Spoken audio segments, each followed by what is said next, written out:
আজ হলো বসন্তের এক বিকেল। আকাশের একদিকে সূর্য অস্ত যাচ্ছে, উল্টো দিকে চাঁদ স্পষ্ট হচ্ছে ধীরে ধীরে রাতের জন্যে।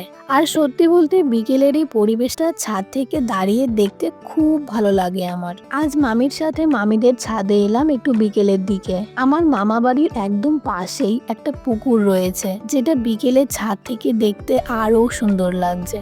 আর এই দেখো, ছাদে মামি নিজের সাধ্য মতো একটা ছোট্ট বাগান মতো বানিয়েছে, যেখানে কিছু সুন্দর সুন্দর ফুল গাছ লাগিয়েছে। সেখানে কিছু সুন্দর ফুল এখনো আছে।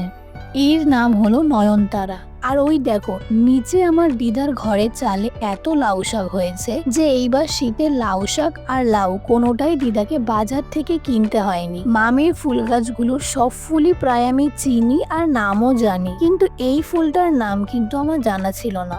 এই ফুলটার নাম হলো অ্যাস্টার। নামটা একটু অদ্ভুত হলেও ফুলটা কিন্তু বেশ সুন্দর।